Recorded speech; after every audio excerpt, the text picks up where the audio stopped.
단종의사 고명편 저자 이광수 지금부터 490년 전 조선을 가장 잘 사랑하시고 한글과 음악과 시표를 지으시기로 유명하신 세종대왕 23년 7월 23일 이날에 경복궁 안자선당 동궁이 거처하시던 집에서 큰 슬픔의 주인 될 리가 탄생하시니 그는 세종대왕의 맞손자님이시고 장차 단종대왕이 되실 아기시었다.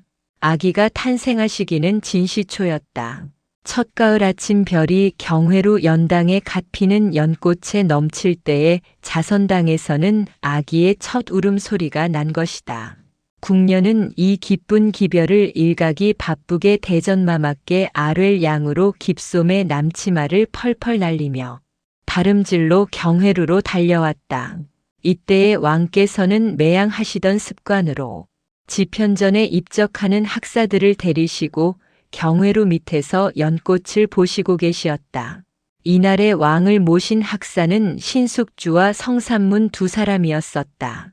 왕은 연꽃을 보시면서도 자선당에서 기별이 오기를 고대하시었다. 세자빈께옵서는 지난밤 술시부터 아기를 비르지시와 밤새도록 심히 신고하시었다.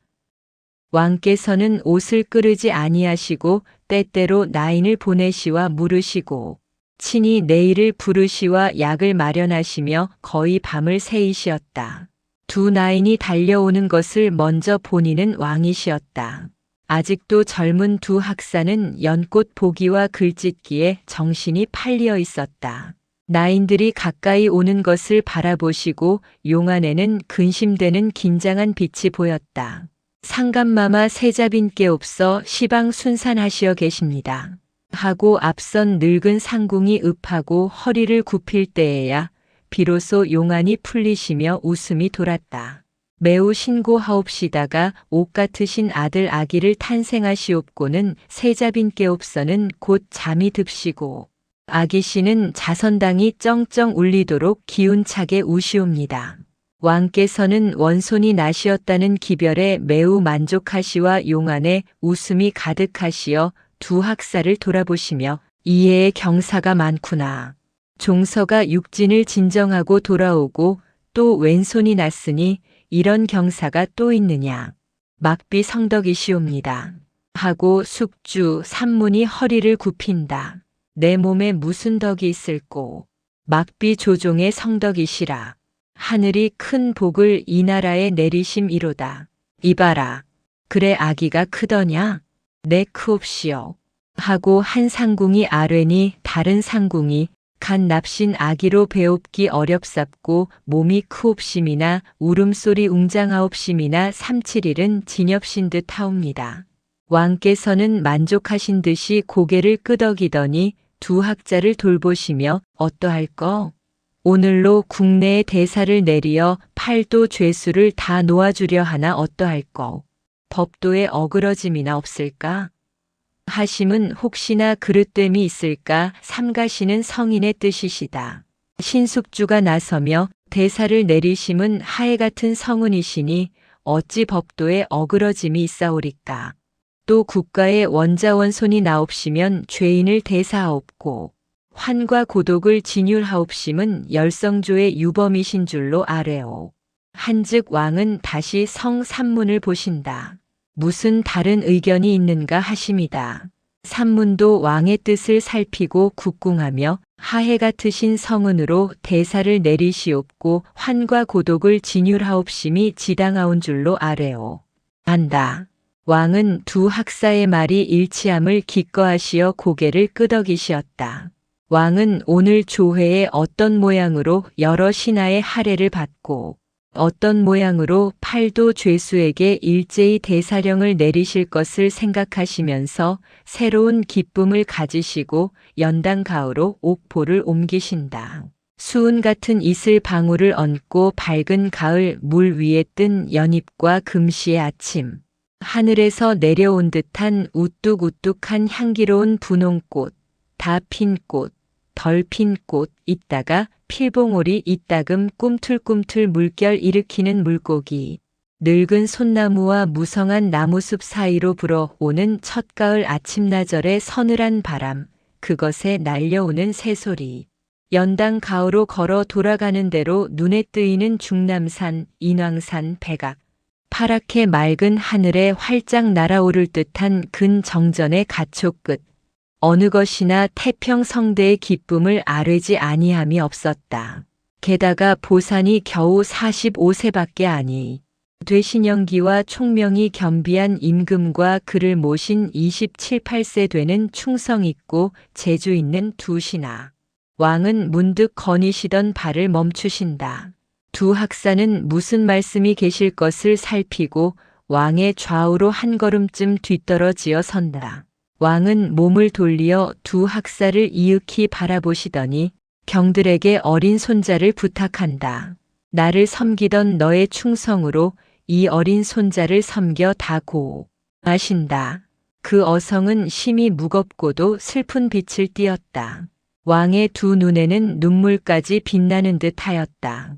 젊은 두 학사는 왕의 말씀에 전신이 찌르르하여 굽힌 허리를 오려들지 못할 뿐이요 목이 메어 말이 나오지를 아니하였다. 왕은 두 신하의 분명한 대답을 들으려 하였다. 숙주야. 하고 왕은 숙주를 먼저 돌아보시었다. 숙주는 산문보다 나이 위이므로 왕은 언제나 산문보다 숙주를 먼저 하신다. 그것도 장유 차례를 소홀히 아니하시는 깊으신 뜻이었다. 네. 하고 숙주는 더욱 감격하여 왕의 앞에 두 손으로 땅을 짚고 엎드렸다. 어린 손자를 부탁한다. 내가 천추만세한 후에라도 내 부탁을 잊지 말아라.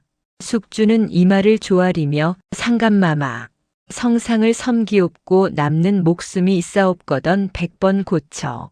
죽사와도 원손께 견마의 역을 다하옵기를 천지 신명전에 맹세하옵나이다. 이렇게 아뢰는 숙주의 눈에서도 눈물이 흘러 엎디인 박석을 적시었다.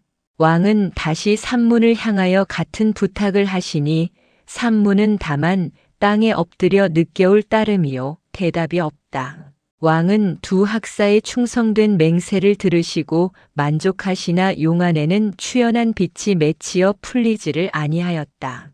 일어나거라. 진시중이 되었을 듯하니 조회가 늦어서야 되겠느냐. 오늘 일을 기록하여 후세에 전하여라. 하시고 걸음을 내전으로 옮기시었다. 왕께서 내전의 듭심을 허리 굽히어 지송하고 숙주, 산문 두 사람은 서로 눈물에 젖은 얼굴 바라보며 맹맥히 말이 없었다. 살이 죽이 되고 뼈가 가루가 되더라도 새로 나신 아기에게 충성을 다하리라고 천지. 신명에게 속으로 거듭거듭 맹세한 것은 물론이다. 땅땅하는 쇠소리가 들리는 것은 벌써 내불 땅에서 아기의 수명 장수를 축원하는 발언을 함인가. 왕께서 이렇게 아기의 전도를 근심하시는 데는 여러 가지 이유가 있다. 첫째는 세자궁께서 병약하심이다. 세자궁은 이제 30밖에 안 도신 젊으신 몸이 시지만은 나면서부터 포유지질이신 데다가 연전에 한 1년 동안 이름 모를 병환으로 누워 계신 뒤로부터는 더욱 몸이 연약하여서 성한 날보다 앓는 날이 항상 많으시었다. 그러한 데다가 동궁은 효성이 지극하여 부왕이신 세종께 혼정신성을 권함이 없으심은 물론이언니와 조서. 수라를 숲실 때에는 반드시 결에 읍하고 서서 수라 끝나시기를 기다리시고 또 밤에도 자리에 모시면 아무리 밤이 깊더라도 물러가거라는 명이 계신 뒤에야 물러나시었다. 이 모양으로 낮에 온종일을 부왕께 모시고 나서 밤 깊어 자선당에 돌아오신 뒤에도 곧 침소에 듭시는 것이 아니라 늦게 저녁 수라를 숲시기가 바쁘게 좌필선 정인지와 우문학 최만리 두 사람을 비롯하여 신숙주, 성산문, 유성원, 이계, 최항, 이계전, 박팽년, 하위지 같은 젊은 어하구들을 부르시와 삼경이 넘도록 성리를 토론하시고 민정을 들으시었다.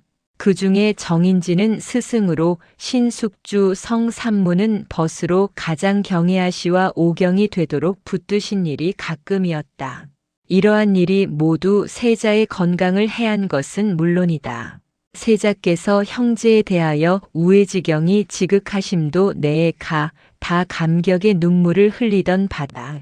세자께서 세종 대왕의 맏아드님이시고 같은 모후심씨를 어머니로 둘째가 후일의 세조 대왕이 되실 수양 대군이시고 셋째가 풍채와 문장과 글씨로 일세를 진동한 안평 대군이시고 그 밖에 후일의 단종 대왕을 회복하려다가 청주옥에서 돌아간 금성대군, 세종께서 가장 사랑하시었던 영흥대군 같으신 이들이 계시어 8. 대군, 이공주 10군, 이용주나 동기가 있으시었다. 세자께서는 한 달에 몇 번씩은 반드시 이 여러 형제들을 번갈아 부르시와 우애하는 뜻을 표하시었고 여러 아우님들도 무슨 어려운 일이 있을 때에는 반드시 형님 되시는 세자군께 달려와서 청하였다. 18 아우님 중에 가장 말썽꾸러기로 부왕께 걱정을 듣는 이는 수양대군과 안평대군 두 분이었다. 수양은 호협하고 안평은 방탕하였다. 수양은 14살에 남의 선비 유부녀의 방에서 자다가 본서방에게 들키어 발로 뒷벽을 차서 무너뜨리고 달아나기를 심리나 하였고 16살 적에는 왕방산 사냥에 하루에 노루와 사슴을 20마리나 쏘아 잡아서 전신이 피투성이가 되어 이영기로 하여금 뜻밖의 태조대왕의 신무를 다시 배웁니다. 하고 눈물을 흘리게 하였다. 세종께서는 수양대군이 너무 날래고 날뛰는 것을 지르기 위하여 항상 소매, 넓은 웃옷과 가랑이 넓은 바지를 입히시고 너같이 날랜 사람은 넓은 옷을 입어야 쓴다. 하여 경계하시었다. 이렇게 수양대군은 부왕께는 걱정거리가 되고 궁중에서는 웃음거리가 되었으나 세자께서는 그것이 가엾어서 더욱이 아우님을 돌아보셨다. 그래서 한 번은 수양대군의 피 묻은 활에다가 철석기궁이요 병력기시로다. 오견기장이나 미견기 2호라. 활은 철석 같고 살은 병력 같도다. 내 그 캥김을 보았으나 늦춤을 보지 못하다. 라고 쓰시었다. 안평대군은 소절을 돌아보지 아니하고 주색을 즐겨하였으나 수양대군과 같이 우락부락하고 왁살스러워 말썽군은 아니었다.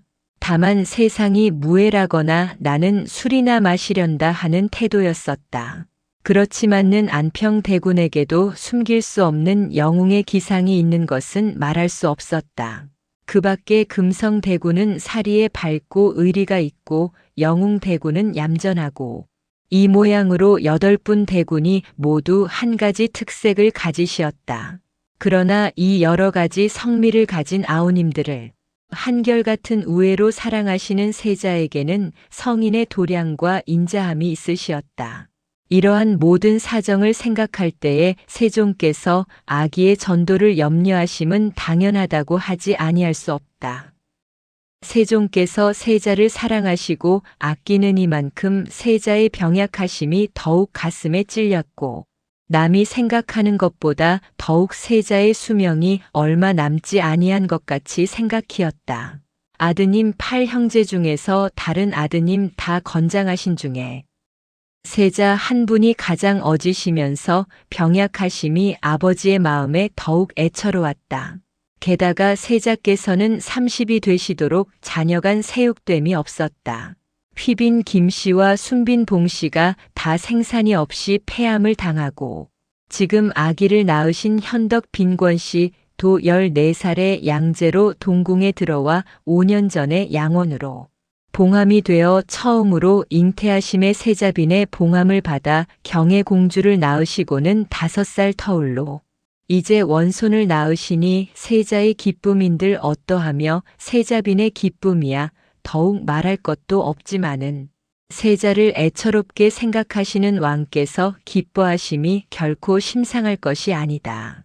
불행히 세자는 비록 왕위에 올라보지도 못하고 돌아가시는 일이 있다 하더라도 아기가 자라면 그 뒤를 이을 것이라 하여 왕의 마음은 기쁘시었다.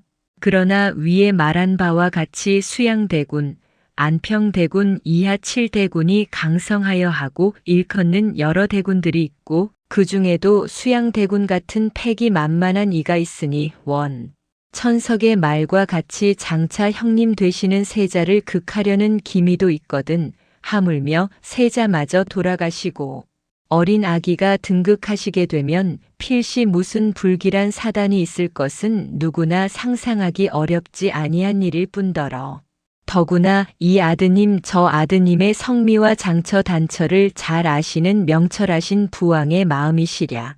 왕이 신숙주 성삼문에게 아기를 부탁하심도 이 때문이다. 숙주 삼문이 지금은 비록 나잇 어리고 벼슬도 낮지만은 아기가 자라 왕위에 오르실 때에는 황희, 황보인, 정분, 김종서 같은 이들은 벌써 늙어 죽거나 살아있더라도 권세에서 물러났을 것이다. 이렇게 왕께서 생각하신 것이다. 그러나 더욱 든든히 하기 위하여 그날 조회가 끝난 뒤에 황희, 황보인, 김종서, 정분, 정인지 5사람을 머물리시고 다시 아기의 후사를 부탁하셨다. 사흘 안에 대사의 은명이 팔도에 다 돌아 여러 천명 죄수들이 일제히 청천백일을 바라보게 되고 전국 백성들은 국가의 원손이 탄생하시었다는 것보다도 인자하고 병약하신 세자군께서 아드님을 얻으심을 진정으로 송축하였다. 불쌍한 환과 고독들은 넉넉히 진유람을 받았고 벼슬아치들은 일품씩 가자를 받았고 전국 각 대찰에서는 일제히 새로 나신 원손의 수명장수를 축원하는 큰 제를 베풀어 중들과 거지들이 배를 불리게 되었다. 왕께서 불도를 숭상하심으로 아기 나신 날부터 7월 25일까지 사흘 동안 일체 짐승을 죽이지 말라시는 전교를 내리시어 금수까지도 아기의 은혜를 찬송하게 되었다. 진실로 팔도 강산의 귀신과 사람과 짐승이 한 가지로 이 아기 나심을 기뻐하였다. 이렇게 축복받아 나는 이가 세상에 몇이나 되랴.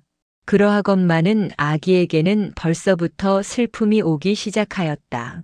아기가 나신 이튿날 7월 24일에 아기의 어머니 되시는 세자빈권 씨는 사랑하는 아기에게 젖꼭지 한 번도 물려보지 못하고 세상을 떠나시었다. 아기의 첫 울음소리를 들으신 때부터 꼭 일주야 동안 아기를 만져보시었다. 고통이 심하고 기운이 탈진앙 도저히 살지 못할 줄을 알으신 때에 세자빈께서는 그의 친정 어머니 되는 화산부 부인 최 씨와 세종대왕께 모시어 한남군, 영풍군 2 아드님을 낳고 장차 아기에게 진유할 혜빈 양 씨에게 아기를 부탁하시었다. 세상에 나오신 지 일주야 만에 어머님을 여의신 아기는 혜빈 양 씨의 젖으로 자라나시었다. 혜빈은 본래 천한 집딸로서 인물이 아름다운 까닭으로 13살의 나인으로 뽑히어 들어와 중전마마의 귀염을 받으며 궁중에서 자라났다. 15, 16세가 되매 대단히 자색이 아름답고 또 영리하여서 점점 왕의 총애하심을 받게 되어 18살에는 한남군을 낳았고 24살인 작년에는 둘째로 영풍군을 낳았다. 영풍군은 아직 도를 바라보는 어린 아기로서 원손 아기와 젖을 나누어 먹게 된 것이다. 처음에는 아기를 위하여 따로 유모를 구하려 하였으나 왕께서는 특별하신 처분으로 총애하시는 혜빈으로 하여금 아기에게 젖을 드리게 분부하시었다.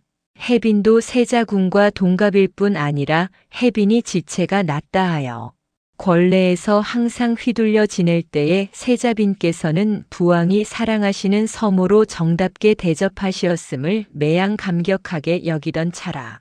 왕의 분부가 계시기 전에도 아기에게 젖을 드릴 생각을 가지고 있었던 것이다. 왕의 뜻이나 혜빈의 뜻이니 비록 기출되는 영풍군에게 다른 유모의 젖을 드리더라도 아기에게는 남의 젖을 아니 드릴 결심이었다. 그러나 우애지심이 많으신 세자께서는 아드님 되시는 아기를 위하여 아우님 되시는 영풍으로 하여금 어머니의 젖을 잃게 하기를 차마 하지 못하시와 혜빈의 젖을 두 아기에게 같이 나누어 드리도록 분부가 계시었다. 그 때문에 따로 유모 하나를 가리어 부족한 젖을 채워 두 아기에게 드리기로 하였다.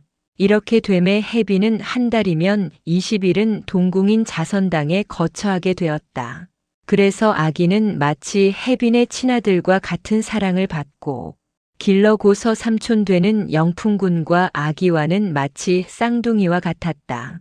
후일에 영풍군이 단종 대왕을 위하여 목숨을 버린 것도 오랜 인연이라 할 것이다. 하루에 한 번씩 세자께서는 반드시 아기를 부르시와 안아주시었다. 세자께서는 아기를 안으실 때마다 돌아가신 세자빈을 생각하시와 낙루하시는 일도 있었다.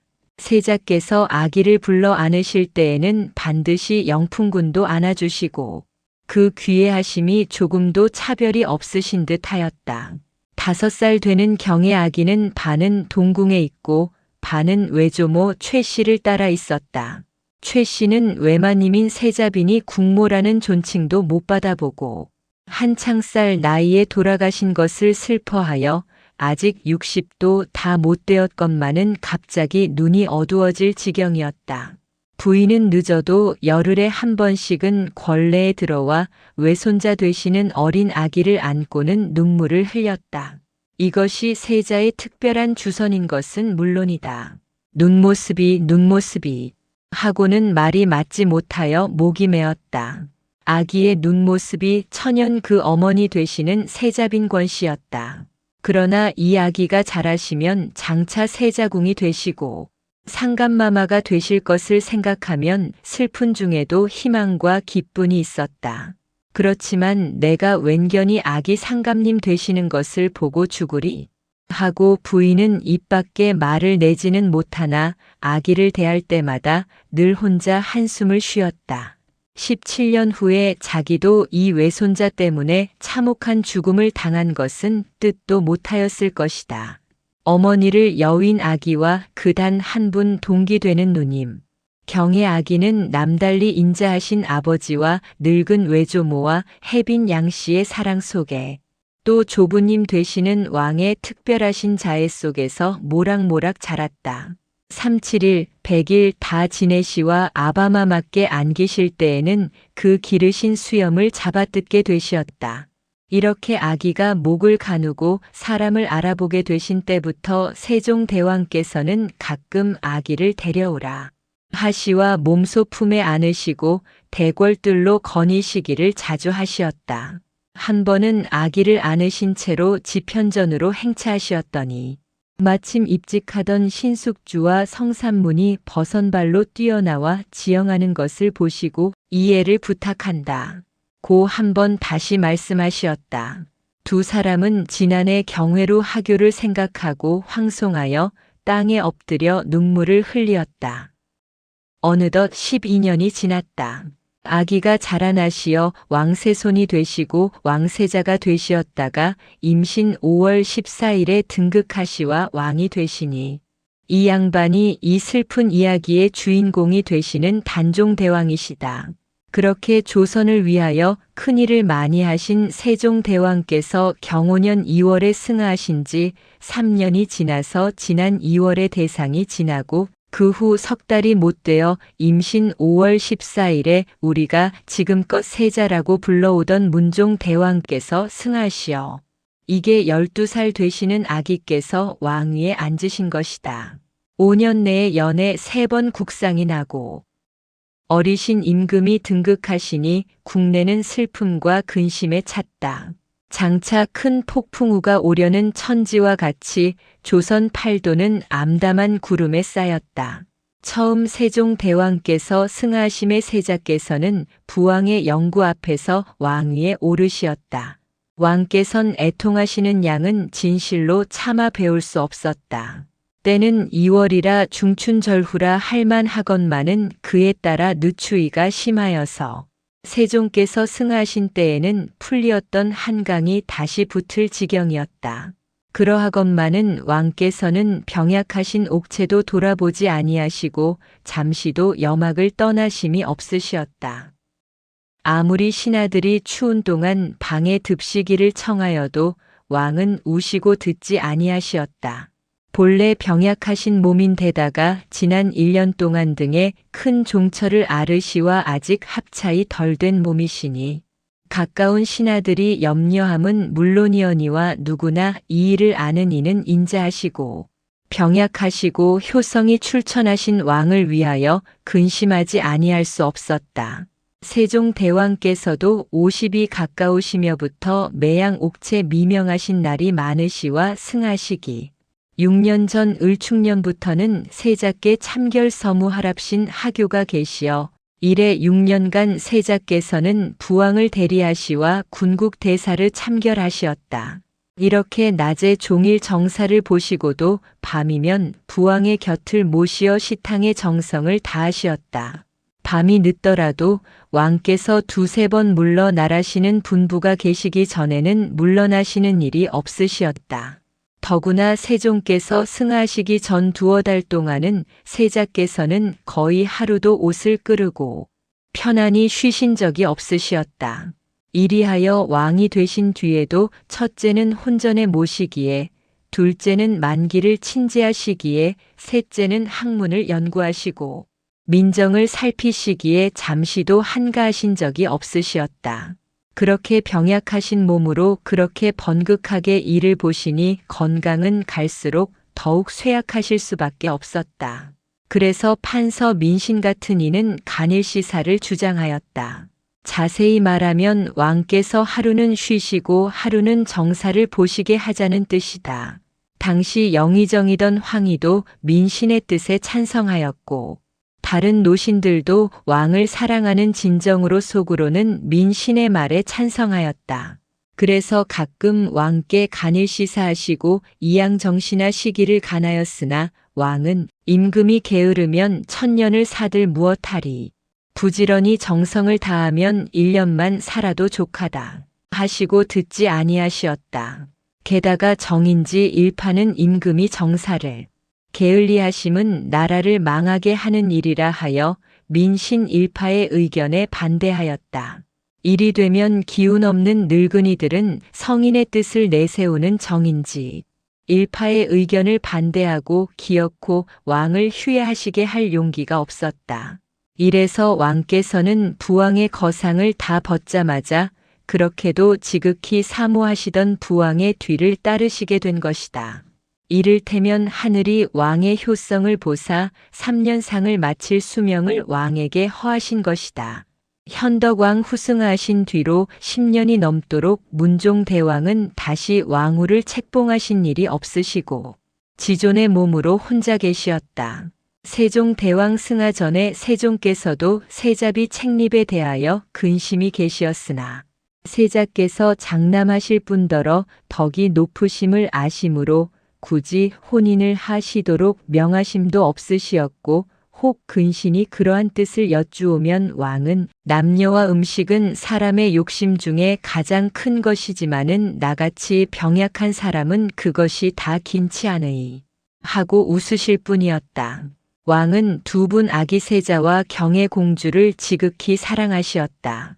정사가 끝나시고 내전에 두옵시면 두 분 아기를 부르시어 그날 배운 글도 외우라 하시고 온종일 무엇하고 논 것을 아뢰라 하시와 칭찬하시고 책망하실 것이 있으면 앞에 불러 세우시고 엄숙하고도 인자한 낯빛과 말소리로 책망하시었다. 그리하되 과도히 이게 하심도 없고 과도히 엄히 하심도 없으시었다. 아기들도 아바마마 한 분을 아버지 겸 어머니 겸으로 사모하고 따르시어 아무리 장난에 정신이 없으시더라도 왕께서 내전으로 들어오실 시각이 되면 먼저 들어와서 부왕이 듭시기를 기다리었다. 그러다가 작년에 경의 공주가 참판 정춘경의 아들 영양위 정종에게로 시집간 뒤에는 오직 세자 한 분만을 곁에 두시고 사랑하시었다. 이 모양으로 왕은 다만 병약하실 뿐 아니라 가정지락이 없으시었다. 동궁으로 계실 때에 2번이나 세자빈을 패하게 된 것도 물론 왕의 뜻은 아니었다. 초추이신 휘빈 김씨는 상호군 김호문의 딸로 심히 자색이 아름다웠다. 그때 세자의 나이 15 휘빈도 동갑이었다. 세자는 어려서부터 골격이 강대하시고 얼굴이 동통하시어 이 어린 신랑. 신부는 마치 빚어놓은 듯이 아름다우시다고 근시하는 사람들이 혀를 찼었다. 2분의 첫사랑은 잠옷 깊으시어 세자께서 공부를 패하시는 난이 있고 얼굴에 핏기가 적어지신다고 수군거릴 지경이었다. 가래 후 이태를 지나서 2분이 17살이 되어 세자는 남자다운 기상이 더욱 씩씩하시고 휘빈은 아침 이슬 받은 한박꽃같이 환하게 피실 때였었다. 이렇게 아름답고 서로 사랑하는 젊은 한 쌍을 축복하는 이보다도 세우는 이가 많았으니 그 중에 가장 심하게 세운 이가 세자의 모후이신 소헌왕후 심씨이시었음은 물론이다. 며느리 귀해하는 시어머니 없다고 하거니와 원체 기숭하시기로 호랑이같이 두려움을 받으시는 왕후께서는 아드님이신 세자를 대단하게 사랑하시는 이만큼 그 아름다운 며느님을 미워하시었다. 중전께서 세자빈을 미워하시는 눈치를 본 궁녀들은 나도 하고 휘빈에 있는 흉없는 흉을 중전마마께 아뢰어 바치었고 원체 며느님이 미우신 왕비께서는 며느님을 흉보는 말이면 다 옳게 들으시었다.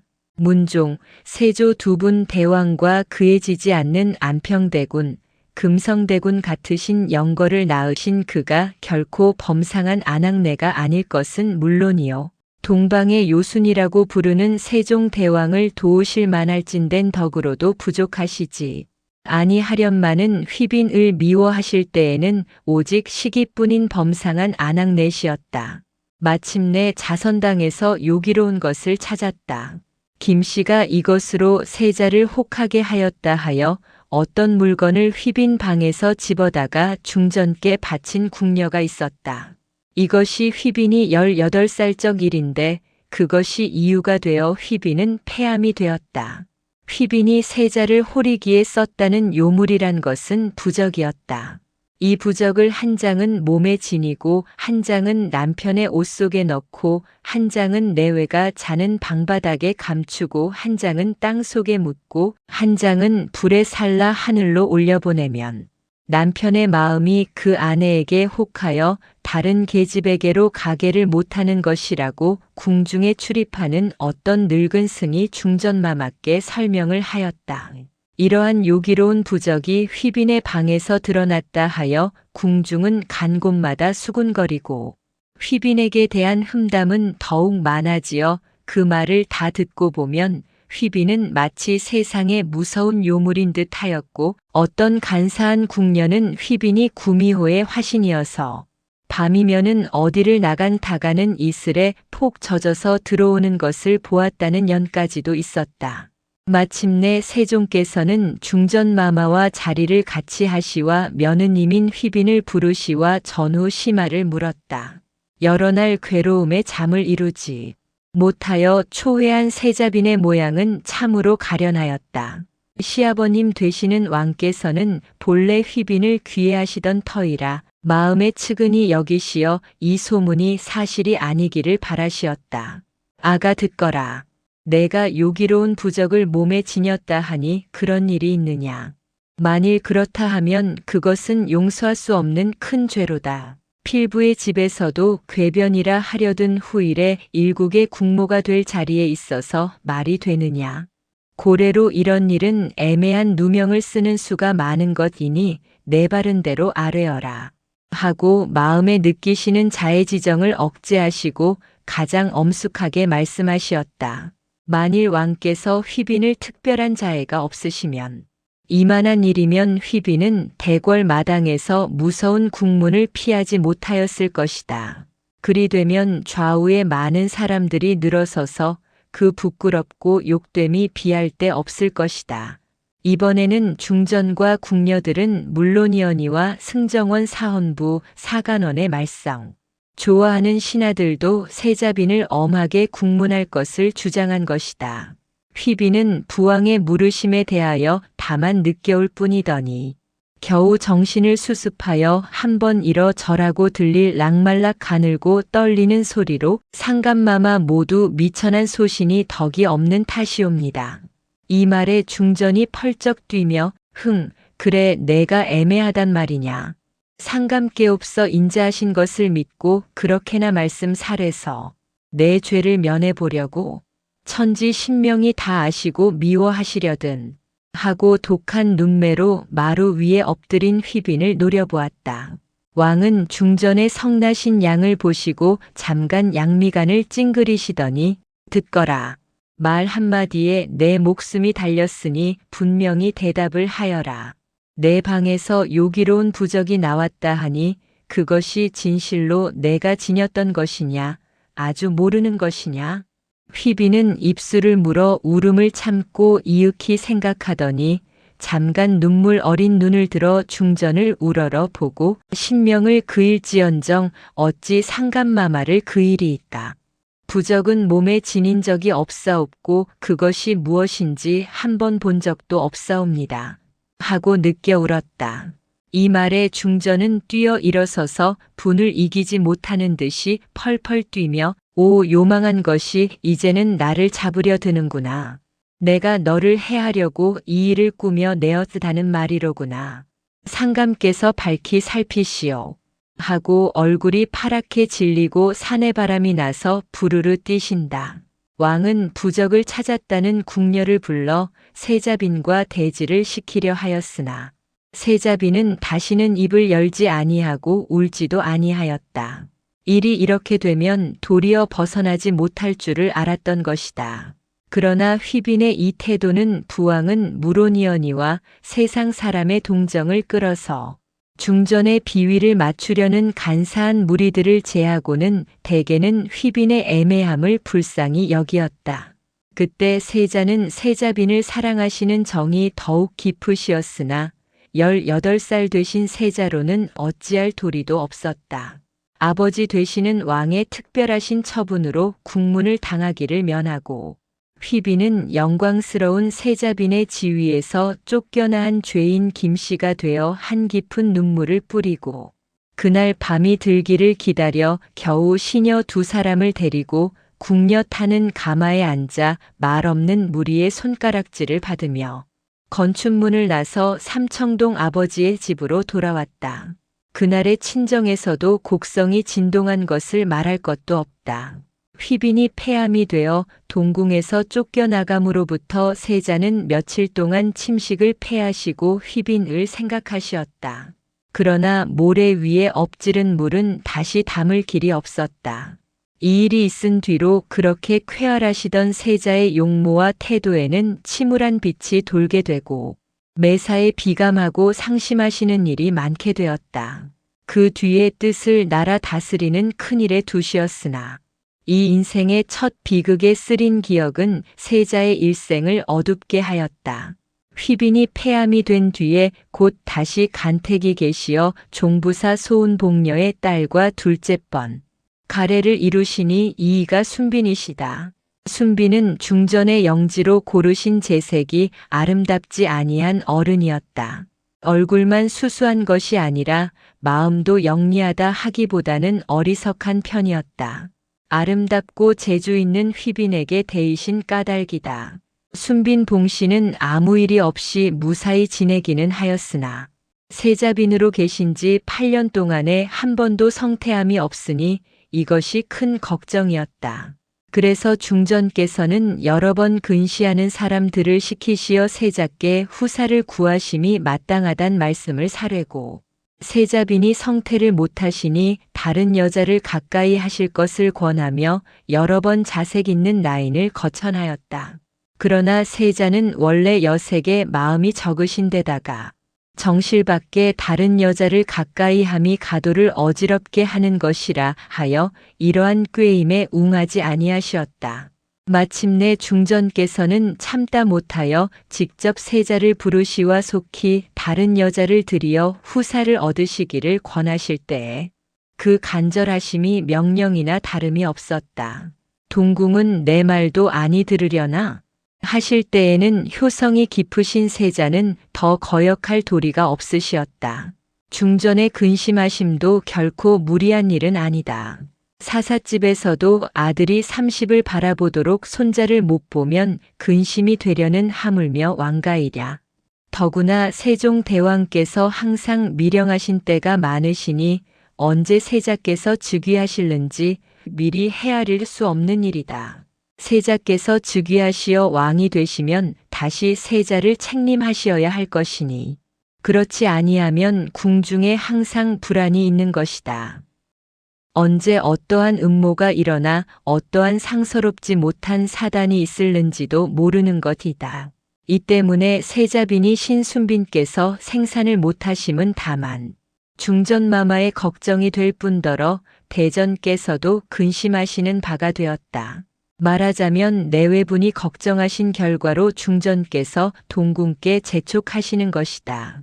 이리하여 수칙 양씨가 뽑히어 세자의 침석을 모시게 되었다. 양씨는 자색으로 이름이 높았다. 이렇게 아름다운 양씨를 택한 것은 이유가 있다.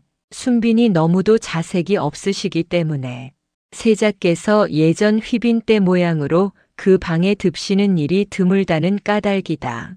그래서 아무쪼록 아름다운 여자를 택하노라 한 것이 곧 수칙 양씨였다. 양씨가 동궁에 들어온 뒤로 순빈 봉씨의 태도는 돌변하였다. 그렇게 순하고 어리석해 보이는 순빈의 마음속에는 사람들을 놀랄 만한 질투의 불이 들어있었다. 세자께서 양씨와 자리를 같이 하신 날이면 순빈은 온종일을 울음으로 지내고 좌우에 모시는 시녀들을 까닭없이 못 견디게 굴었다. 이렇게 되면 순빈과 수칙 양씨와는 아기나키 경쟁을 하게 된다. 순빈 편으로 보면 아무리 자기가 지금은 세자빈이라 하더라도 후사될 아기를 낳지 못하면 장래가 캄캄하고 아무리 시방은 종이나 다름없는 양씨라도 세자빈보다 먼저 사내 아기만 낳아놓으면 비록 당장에 세자빈으로 승차는 못한다 하더라도 생전 융숭한 대접을 받을 뿐더러 그 아기가 자라 임금이 되시는 날에는 그의 영화가 그지없을 것이요 잘되면 왕후로 추승을 받을는지도 모르는 것이다. 양씨의 자색은 젊으신 세자의 마음을 끌었다.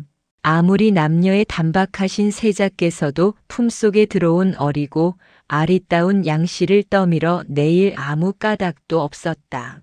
점점 순빈께 발이 머시고 양씨에게 발이 잦으시었다. 게다가 양씨가 동궁을 모신 지 1년쯤 되어 세자와 금술이 한창 좋을 때에 양씨가 잉태했다는 소문이 궁중에 퍼지었다. 이 소문은 대전마마, 중전마마께도 들리었다. 이것이 기쁜 소문인 것은 물론이다.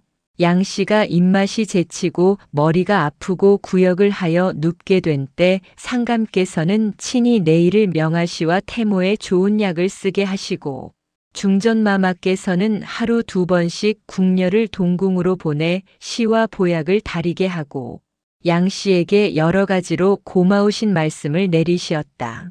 이렇게 되면 세력을 따르는 동궁에 있는 궁녀들은 하나씩 둘씩 거의 다 양씨를 가까이 하고 순빈은 우습게 여기게 되었다. 시집 온 지 8년이 되어도 성태 못하는 사람이 인제 성태하려고 하는 것이 여러 궁녀들의 의견이었다. 또 능하지 못하신 순빈은 평소에 궁녀들의 마음을 살 줄도 몰랐다. 고마운 말마디, 피륙자, 먹다 남은 음식 부스러기 이런 것들이 의리 없고 욕심 있는 우리 외혼까지 사는 줄을 순빈은 모르시었다. 순빈은 분한 생각과 질투에 몸이 타는 듯 하였다. 이때에 순빈의 친정 어머니 되는 이씨는 옳은 말을 따님 되시는 순빈에게 가르치었다. 그 말은 이러하다. 성태 못하는 것도 천생팔자지요. 아무리 자녀를 많이 낳더라도 여편네로 태어나서 씨앗을 보는 것은 사삿집에서도 면치 못할 일이어든 하물며 궁중일까 보오리까. 국모가 되려면 3천 궁녀를 다 씨앗으로 알고 거느려갈 도량이 없으면 아니 되는 것이요.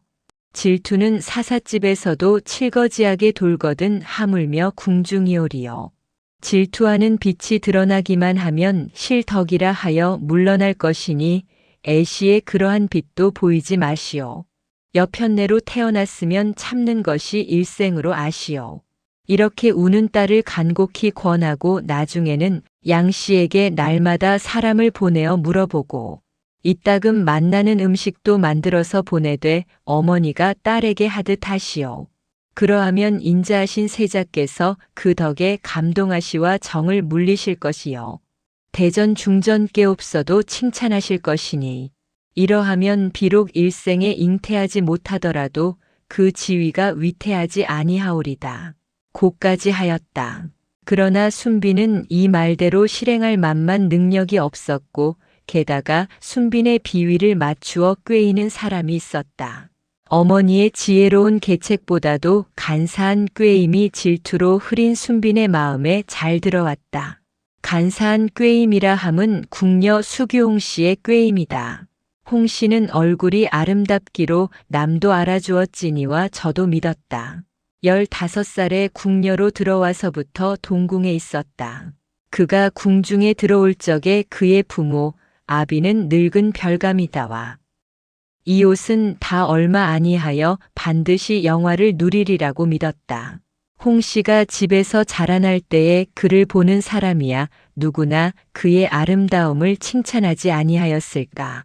그러나 동궁에 모신 지 10년이 되도록 아직 좋은 운수가 돌아오지 아니하였다. 휘빈이 생존하신 동안에야 어느 누가 감히 세자를 눈걸어 보았으랴. 후궁 3천을 다 모아 놓더라도 휘빈의 아름다움을 당할 사람은 없었다. 그러나 휘빈이 나가시고 순빈이 들어오신 때부터는 저기 아름다운 자색에 자신이 있는 동궁 궁녀들은 혹시나 세자의 눈에 들어볼까 하고 외기력이 사랑을 바치는 이도 한둘만이 아니었다. 홍 씨가 그 중에서 자색으로나 세자께 가까이 모시기로나 으뜸이었다. 그러나 세자께서는 누구에게나 다정하시면서도 누구에게나 엄정하시었다. 좌우에 모시는 어린 궁녀들을 마치 동생같이 자식같이 귀해하시었다. 그렇지만은 세자께서는 어느 궁녀의 손목 한 번 아니 잡으시기로 유명하시었다. 세종대왕께서는 아주 세계 범연하신 양반은 아니시어서 귀여운 궁녀를 보시면 가까이 부르시기도 하고 농담도 하시고 혹 손목을 만지시기도 하고 마음에 듭시면 잠자리도 모시게 하시었다. 그래 그들의 몸에 아드님 10분, 따님 2분이나 두시었다. 그러나 세자께서는 영 그런 일이 없으시었다. 그래도 홍 씨는 기어코 세자의 마음에 두려고 결심을 하였다. 비록 나이는 25이나 되었건만은 아직도 처녀로 있는 그는 3살은 넉넉히 젊어 보였다. 여자로는 익을 대로 익은 시대였다. 피부의 기름은 오를 대로 오르고 윤택은 날 대로 났다. 그렇지만은 앞으로 2, 3니은만 지나면 이 꽃은 아주 쇠어버리고 만다. 홍 씨는 그런 줄을 알기 때문에 마음이 조급하였다. 이때에 수칙 양씨의 사촌 되는 지밀라인 양씨가 이제 겨우 17살이면서 왕의 귀여움을 받아 거의 밤마다 왕을 모시게 되어 단박에 상침이 되었다. 중년이 되신 왕께서는 남은 사랑을은 통으로 어린 양씨에게 쏟으시는 듯 하였다. 중전께서는 왕이 어린 양씨에게 혹하신 것을 보고 중년된 부인의 질투로 불같이 화를 내시었으나 어찌할 수 없었다. 이이가 장차 우리 불쌍하신 어린 임금 단종 대왕께 젖을 드리고 마침내 그 어른 때문에 목숨까지 버리게 된 혜빈 양씨다. 이런 것을 보면 홍 씨의 심중이 자뭇 조급하다. 모두 양씨 판인가 이렇게 궁중에서는 수군거리었다. 그런데 수칙 양씨가 세자를 모시어 아기를 배었다. 인제는 홍 씨의 운수는 영영 가버린 것이다. 홍 씨는 한껏 슬프고 한껏 분하였다. 저도 상감을 모시는 궁녀만 되었다면 벌써 사랑을 받아 아들, 딸도 낳고 빈도 봉함이 되었을 것을 어찌어찌하여 자선당 시녀가 되어 부처님 같은 동궁을 만난 탓으로 꽃 같은 인생을 허송하게 되었다. 마지막 기회를 빼앗아가는 양씨를 곱게 둘래가 아니다. 홍씨는 이렇게 생각하였다. 마마 하고 홍씨는 울고 앉았는 순빈 앞에 읍하고 섰다. 순빈은 혹시나 아침에나 세자께서 자선당으로 들어오실까 하고 몸을 꾸미고 계시다가 해가 높아도 소식이 없으심에 우시는 것이다. 홍씨의 눈에는 눈물이 있었다. 왜 그러느냐? 양간년이 되졌단 기별이나 있느냐? 하고 순빈은 눈물에 젖은 낯을 들었다. 그 눈에는 원망과 독이 가득 찬 듯 하였다. 양씨는 오늘부터 저기 입맛도 나서 아침 진지는 이제 한 주발을 다 자시고 있다가 점심에 드린다고 시방일변 곰국을 끓이고 일변 녹용을 다리노라고 눈코 뜰 새 없사옵고 상감마마 중전마마께 없어도 여러 가지 음식을 하사하시와 마치 잔치나 벌어진 듯 하옵니다. 잘들 하는구나. 그래 동국마마는 또 양간년한테 계시더냐? 내 마침 동국마마께 없어는 양씨의 머리와 손을 만지고 여러 가지 정다운 말씀을 하시는 모양을 배우니 자연분하고 비가 마와 눈물이 흘렀습니다. 순빈은 이를 뽀드득 갈았다. 그렇게 순한 순빈의 속에 어디 그러한 독이 들었던고 하고 홍씨도 놀랐다. 순빈은 벌떡 일어나 미친 듯이 뛰어나가려 하였다. 홍씨는 꿇어앉아 순빈의 옷소매를 잡았다. 놓아라. 왜 붙잡느냐? 내가 동국마마 앞에서 양간년과 사생 결단을 할란다. 밤새도록 불어 자고도 무엇이 부족하여 아침에도 놓지를 못한다더냐. 인자하신 동국마마께 없어야 그렇게 야멸치게 나를 잊으실 리가 있겠느냐마는 그 여우 같은 양간년이 동국마마를 흐리는구나. 에라 놓아라. 내가 고년을 물어뜯어서라도 죽여버리고 말란다. 순빈마마. 분을 참으시고 진정하시겨오. 이렇게 뛰어가시면 남이라도 웃고 오르신 일도 그르게 됩니다. 궁중에서는 이러한 법이 없습니다. 진정하시겨오. 그러면 어찌하란 말이냐? 이 터지는 가슴을 어떻게 참으란 말이냐? 고년 양간년을 살려두고야 내가 어떻게 몰인들 목에 넘긴단 말이냐? 하고 방바닥에 주저앉아서 몸부림을 한다. 곁에서 보면 나인들은 고개를 몰리어서 입을 삐죽댄다. 홍씨는 순빈을 뒤로 안아 일으키는 서슬에 입을 순빈의 귀에 가까이 대고 얼른 마마, 이년이 양간년을 없이 해드리리다 하였다. 홍씨는 다른 궁녀들이 다 나가고 없는 틈을 타서 마마, 양간년 하나를 없애기야 어려울 것이 있습니까? 그까짓 년 하나 소리도 없이 없애기는 여반장입니다. 소인이 8년 동안 순빈마마를 모시와 하는 같으신 은혜를 지었사오니 마마를 위하여서야 목숨인들 아끼오리까. 만일 마마께 없어 하라고만 하옵시면 사흘 내에 양간년을 짹 소리도 못하게 없애버리겠습니다. 하였다. 없앤단 말에 순빈은 깜짝 놀라며 없애다니 사람을 어찌 죽이기야 하느냐. 양씨가 살아있으면 마마께 없어는 앞날이 어찌 되시올지 생각만 하와도 가슴이 아프옵니다. 그러하기는 하다마는 사람을 죽이기야 어이하라. 그저 고년이 동국마마를 꼼짝 못하시게 홀이지만 못하게 하였으면 좋겠다. 아기는 낳아도 상관이 없습니까? 순빈은 이윽히 생각하더니 벤 아기를 안이 낳게 할 수야 있느냐? 양씨는 아들을 낳고 마마께 없어는 성태를 못하시면 어찌 되올지. 순빈의 마음은 괴로웠다. 그러면 어찌할꼬? 양씨를 두고 동국마마를 도로 찾으려 하심은 나무를 세워두고 그늘만 없이 하렴과 같사옵니다. 그러면 어찌할꼬? 여쭙기 황송하옵니다. 아나 무슨 말이나 하여라. 내가 지금의 너 하나밖에 뭐 믿을 데가 있느냐.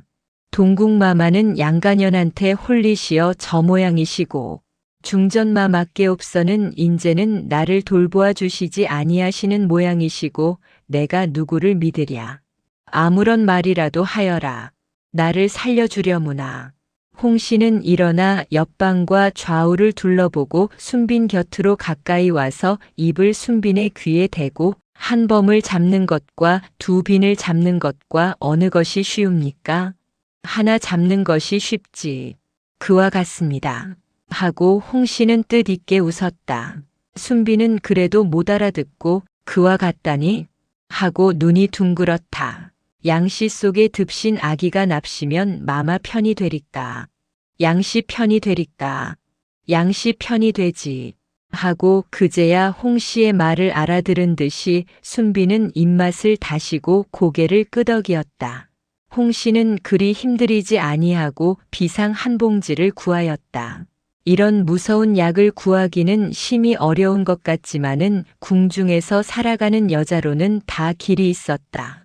언제 무슨 일이 생기어서 내 몸이 죽어야 될지도 모르고 또 언제 내 원수 될 사람을 죽여야 될지도 모르고 또 시녀의 몸이 되어서는 언제 자기가 직접 모시는 상전을 위하여 남을 죽일 준비를 할지 모르는 것이다. 더구나 세력 있는 어른을 가장 가깝게 모시는 궁녀일수록에 그러한 것이다. 위로써 미운 사람을 죽이려면 미친 개 잡듯이 처려의 하나로 후려 갈겨서 거적에 싸서 내어 던지면 그만이지만은 아무 세력도 없고 미천한 목숨 하나만 가진 나인 따위로서 힘있는 사람을 죽이려면 방자질을 하거나 음식에 독약을 치거나 하는 길밖에 없다. 궁중에 있는 사람들의 이러한 요구에 응하기 위하여 서울장에 여러 가지 사람들이 여러 가지 직업을 하여 먹고 산다. 중, 무당, 태주, 도사, 의원, 박물 장사 이런 등속들. 홍 씨도 이런 무리에게 많은 재물과 혹은 몸까지도 내어주어서 이것이 여자로는 가장 유력한 수단이다. 이 비상한 봉지를 구한 것이다. 비록 이것으로 목적을 달한다 하더라도 그는 두고두고 이 비밀을 말은 사람에게 입을 틀어막을 뇌물을 끊임없이 대어주거나 이로 그것을 당해낼 수가 없으면 이 비밀을 가진 자까지 없애버리는 수밖에 없는 것이다. 이리하여 이러한 일과 이러한 약은 더욱더욱 횡행하게 되는 것이다. 홍 씨는 그 비상한 봉지를 품에 품고 수칙 양 씨에게 먹일 기회를 엿보았다. 순빈은 그래도 사람을 죽인다면 벌벌 떨고 겁을 내어서 아무리 양 씨가 밉더라도 목숨은 죽이지 말고 세자를 호리지만 못하게 하기를 원하였다. 홍 씨는 속으로 픽 웃으면서도 네 하였다. 예. 그 약을 먹이면 어떻게 되느냐? 하고 순빈이 물을 때에 홍 씨는 이것을 먹으면 낫바닥과 은 몸뚱이가 푸르둥둥해진다고 합니다. 살빛이? 네. 그러면 미워지겠지? 낫바닥이 죽은 년의 낫바닥같이 되면 그년을 누가 거들떠보기나 하겠습니까? 순빈은 끄덕끄덕 하시었다. 만일 모든 모험을 무릅쓰고 양씨 죽는 것만을 목적으로 한다 하면 그러한 기회를 얻기는 그다지 어렵지 아니할 것이지만은 저는 살고 양씨만 죽이자니 기회를 타기가 심히 어려운 것이다. 나 한 몸 잘 되어보자고 하는. 1인이 섣불리하여 발각이 되어 내 몸 하나만 없어지면 아무리 양씨 죽이는 일은 성공한다 하더라도 그런 싱거운 일은 없을 것이다. 이렇게 생각하므로 홍 씨는 고양이 것을 훔치려는 쥐와 같이 조심조심하여 물 부어 셀 틈 없이 일을 하기로 매를 썼다. 홍 씨는 양 씨가 거처하는 여경당에를 하루에 한 번씩 갔다. 겉으로는 동궁빈 마마의 뜻을 받아 양 씨의 문안을 왔다는 것이 핑계이지만은 기실은 양 씨 먹는 음식에 독약을 치자는 것이 목적이었다. 저것이 왜 요새는 날마다 와? 무슨 낌새를 보러 온 게지. 그 여우 같은 것이. 이렇게 여경당 시녀들이 홍 씨를 보고는 눈을 흘기었다. 여경당 뒤 툇마루에는 날마다 시녀 하나가 양 씨 먹을 보약을 다리느라고 지키어 앉았다. 중전마마의 특별한 분부라 하여 양 맡은 시녀는 잠시도 탕관 곁을 떠나지 아니하였다. 홍 씨가 유심하게 엿본 것은 이 약탕관이다. 10사람이 지키어도 한 도둑을 못 당한다고 마침내 홍 씨는 엿보던 틈을 얻었다. 하루는 홍 씨가 여경당해를 가서 양 씨에게 문안을 하고 물러나와 뒷툇마루에 혼자 앉아서 약을 다리는 중전 시녀와 무심한 이야기를 속삭이고 있었다. 이야기는 요사이 어디서나 그러한 모양으로 왕의 사랑을 한 몸에 모두어 1년이 못하여 상침을 봉함이 된 양씨. 이야기와 한 번 궁에서 나 잘 때마다 한 번씩 오입을 하여 장안에 예쁘장한 계집을 둔 사나이가 마음을 놓지 못한다는 수양대군의 이야기였다. 한참 이야기에 꽃이 피다가 약다리던 나이니 약 넘지 않나 잠깐만 보아주오 하고 뒷간으로 가버리었다. 여러 날 동안에 홍 씨에게 대하여 여편네들 사이에 흔히 보는 얕은 정이 든 것이다. 홍 씨는 응, 얼른 오우. 내가 은지가 너무 오래 쓰니깐 곧 가야 하겠어. 또 제조 여러 나인을 감독하는 나인이 짱짱거리게 하고 홍 씨는 가장 바쁜 태도를 보이었다. 홍 씨는 빠른 눈으로 사방을 둘러보았다. 거기는 아무도 없었다. 홍 씨의 가슴은 두근거렸다. 큰일을 저지른다는 생각이 천근이나 무거운 들 모양으로 전신을 내리눌렀으나 오랫동안 별러 오던 뜻을 갑자기 변할 힘은 없어서 그의 손은 운명적으로 허리춤 속으로 들어갔다. 그 속에서 초록 명주 헝겊에 쌓인 봉지가 나와서 노릇구무레한 가루를 김이 나는 약탕 판 속에 뿌리었다. 그 모든 행동이 실로 번갯불 같았다. 홍 씨는 초록 헝겊을 마루 구멍에 집어넣어버리고 아무 일도 없는 듯이 시치미 떼고 앉아서 약탕관에 김이 오르는 것을 바라보았다. 그러나 무엇이라고 형용할 수 없이 가슴이 설레는 것을 금할 수가 없었다.